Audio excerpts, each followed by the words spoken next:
my channel. It's your girl, Jackie Aina. I've been holding out on doing favorites videos for a couple of months now. The reason being is I wanted to save them for today's video, which is my big end of the year roundup. Like, I pretty much narrow it down, which is really hard to do, by the way. I narrow down all of my like top standout products throughout all of 2016, and I give you just a big end of the year favorites. I thought it would actually be fun to do it in like the form of a tutorial, so you're actually not only hearing me talk about those products, but I'm demonstrating them and I'm showing you why I love them so much. Sometimes it's just, I'm a visual person. Sometimes it just helps to get a good visual, right? The first thing that I have to address, because I haven't been able to talk about it since it has happened, which happened a lot sooner than I expected, by the way, but the big 1 milli, the big 1 milli, the big 1 milli. It really meant a lot to me to be able to experience that happening with you guys, the big countdown. I just never would have thought, like, I've been doing YouTube tutorials since 2009, and I just never, like, if you'd asked me 4 or 5 years ago if I was ever gonna hit 1 million, I would have been like, girl, bye. I see so many beautiful, amazing Black women hitting this milestone on YouTube, but it also made me really sad that none of them looked like me. None of them had dark skin. And it's not to take away from the talent at all. It's never, ever, ever to say like what other people have accomplished is less than, but it's just kind of like, but if no one sees what people who look like me are doing, that doesn't mean it's not appreciated, doesn't mean it just doesn't matter. Chocolate Girls would always hit that glass ceiling. Chocolate Girls was just always hit that glass ceiling. And for me, it really became like, wow, like I just never really noticed it until a while. You know, like none of us, none of the Black women or men for that matter that are on YouTube have hit a certain milestone past a certain number. I think that's alarming. Like, I think it's alarming that no one was talking about that, and no one had noticed that, and no one was pointing that out, and no one found that odd, despite how amazing their content was too. Now that I have this platform, I want it to be nothing but positive, fun, amazingness, and just, I want it to represent, like, if I can do this, there is no reason why you can't either, okay? No excuses. I need more brown girls hitting this milestone in 2017, and I also need more of my males to start getting up there. Like, I just want to see a Black male Manny MUA. Why can't we have a Black male Patrick Star? Do we? Like, I don't think we do. If we do, please let me know in the comments. I know I've been rambling, but there's just no other word that I can think to say for me accomplishing this milestone, but thank you. Like,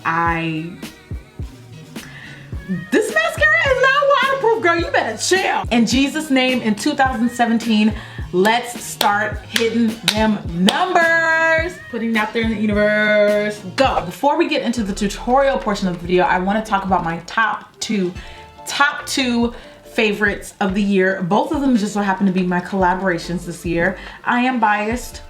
Oh well. The first one is the e.l.f. JGlow.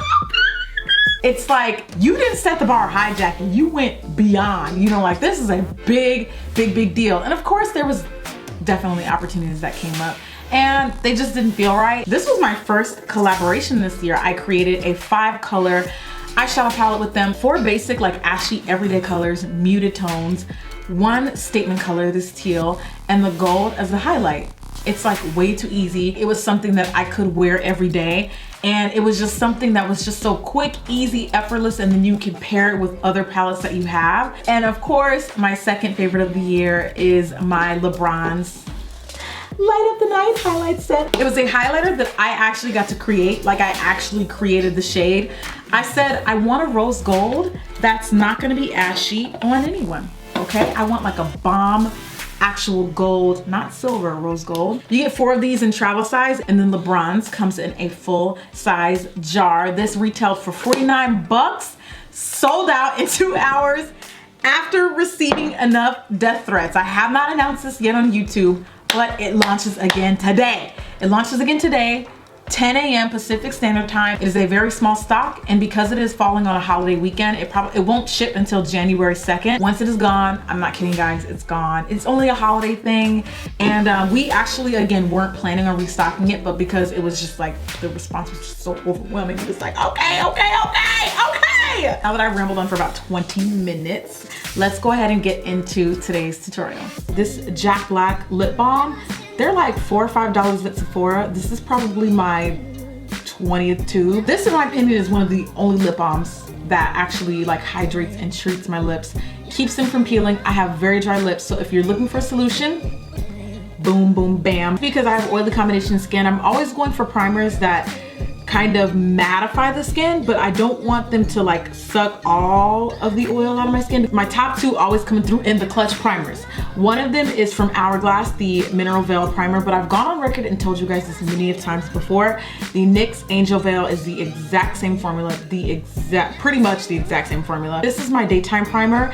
My nighttime primer, which is what I'm gonna use today, is from Makeup Forever, the Step 1 primer. I love their primers. This year they literally launched like a full entire line of like primers for like every skin concern. They have this one that's just mattifying, they have a smoothing, they have a hydrating, like correcting. I love, love, love these primers. While I do have other primers that I really, really like, those two are just the ones that just keep coming through. The top five, like if I'm going out and I want to look not deceased, you know, I'll put on a little bit of cushion foundation. This one is from Lancome.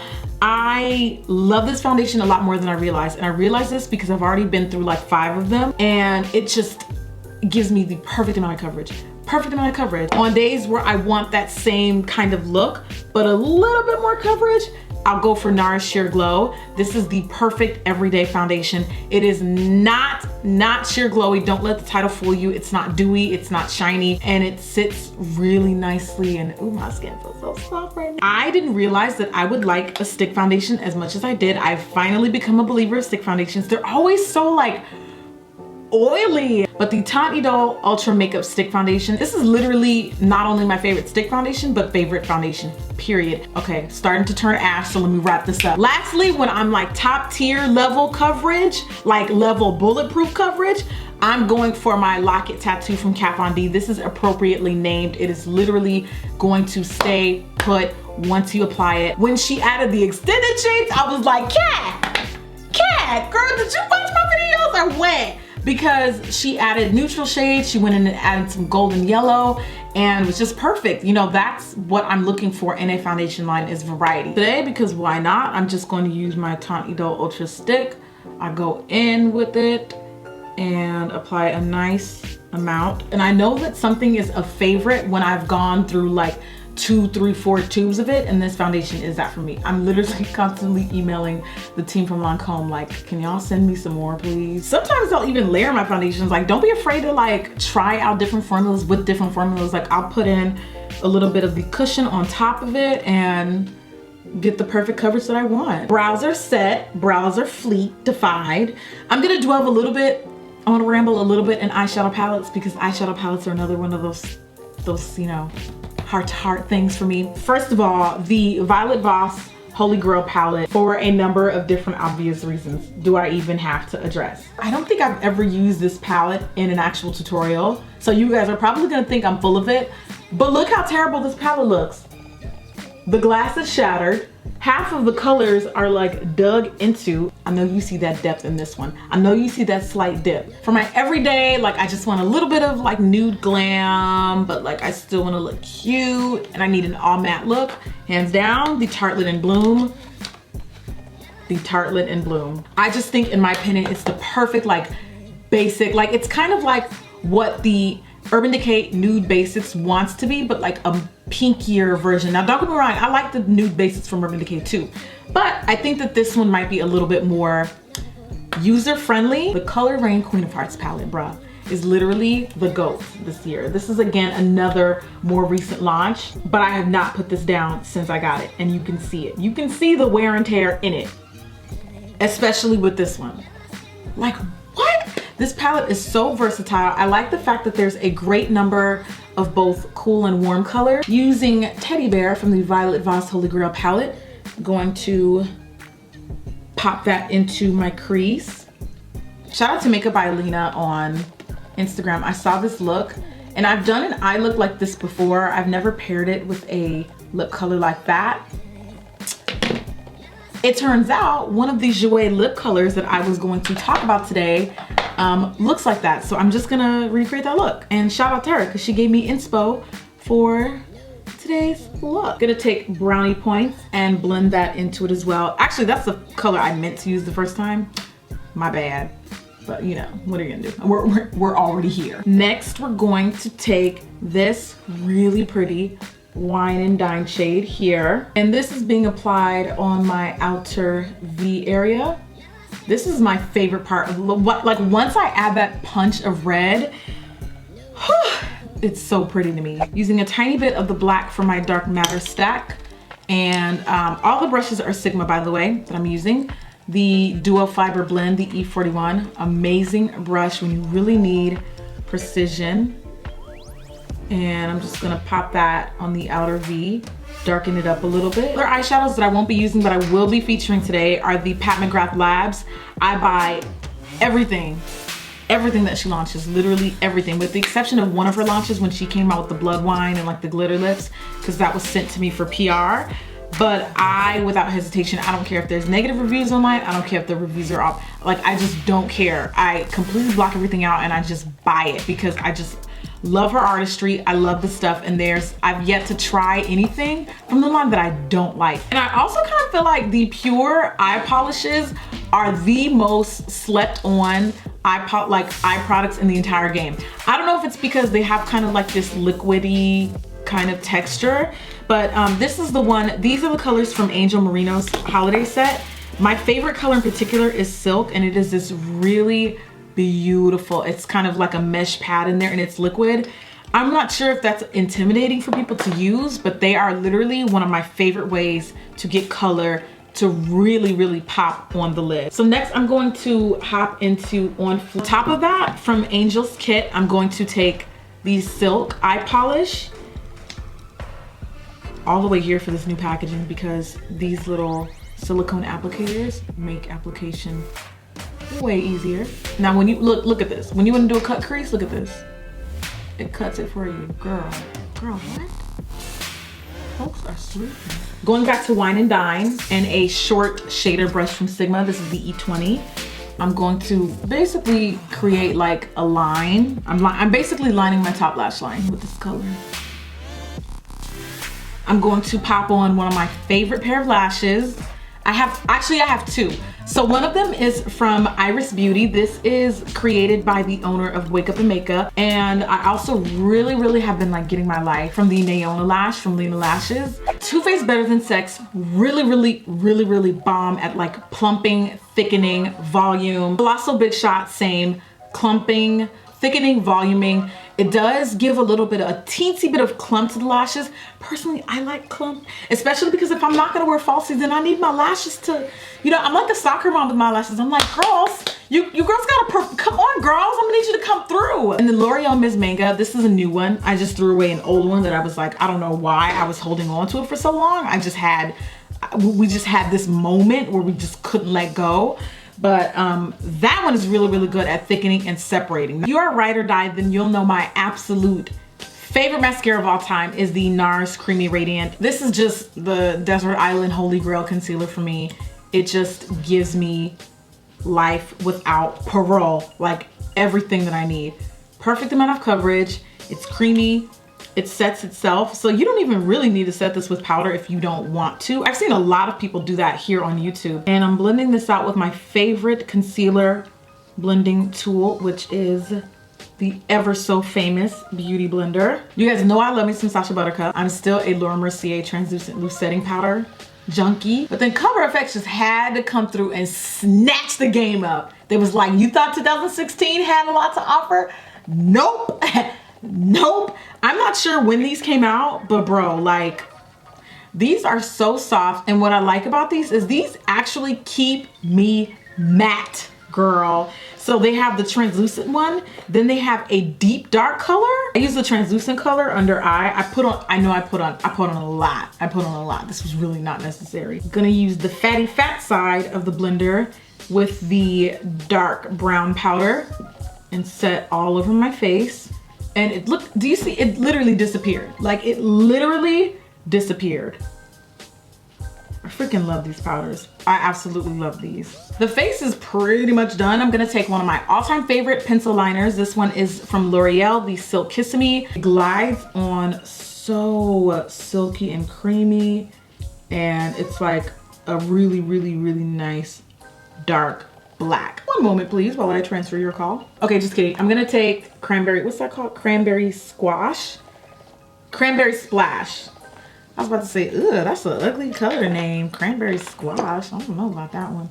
I'm gonna take that color in a pencil brush and smudge along my, oh my God, this black liner is so bomb. Yo, like it is black.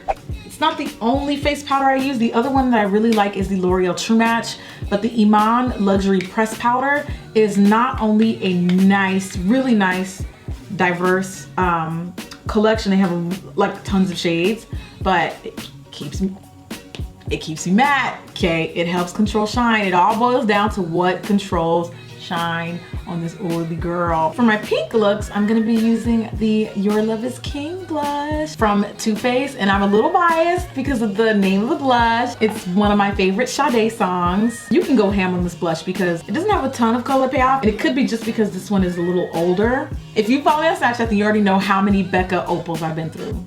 This is probably like, come on, it's Becca opal. Like, yo, Becca like slays the game.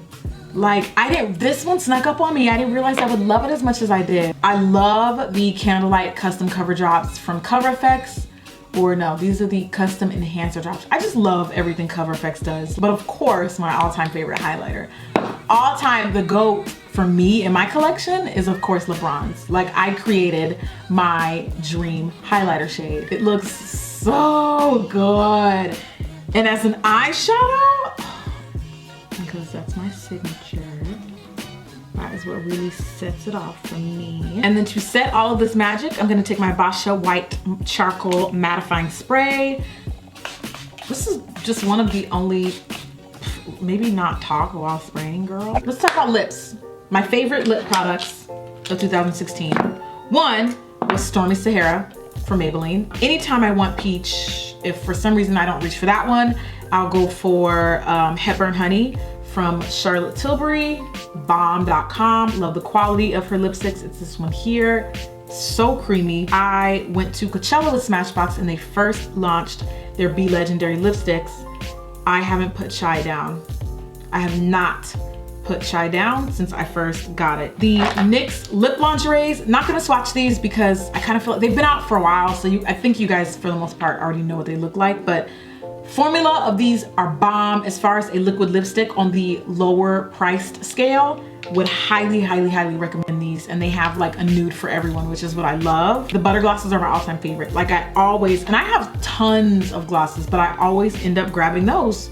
It's always end up grabbing those, I don't know why. But for liquid lipsticks in all of 2016, what took it home for me, what just finished it off, is everything, literally everything that Jouer has launched this year. Like nobody is in their lane. They're just not. These just so happen to be my top 4 favorite colors. The nude is Noisette. It is like a pinky brown nude. The lip toppers kind of like changed the game. Now everyone has lip toppers, and I'm not mad, but that's when you know your product is popping, when everyone starts like calling it a lip topper. Like no one was calling it a lip topper. They may have had the same idea, but Christina, I see you, young innovator girl. This one is Tan Lines. Like, did you have a picture of me in the lab when you did this? Because this is all me. Cassis is my favorite. I wouldn't call this a nude pink. It's just pink. And today we're going to be wearing Clove. Their metallics are bomb. Using Creature lip pencil from ColourPop, I'm going to line my lips. I always end up reaching for ColourPop liners because they're cheap and they have literally every color. And then using Clove, I'm going to fill in my lips. The reason why I chose Jouer as my favorite for liquid lip creams is the formula. They aren't too drying. They smell freaking like cupcakes. They have so many shades. I think that in my, like out of my entire liquid lipstick collection, I have the most shades from Jouer. Like, and they come up with some very, very, very unique, like, wow, how'd you even think of that color shades, which is what I really like. And that's the end of the look. Psst, hey, where you going? I know you're not gonna leave without looking at my previous video, especially not my year-end roast, okay? Check out this video. This is the 2017 trends that need to die. It is an annual tradition. I've been unsubscribed from a lot of people lately. Double check and make sure you are subscribed. And while you're at it, click the bell button next to the subscribe button so that you never miss new uploads. I will see you hopefully on my next video. Bye.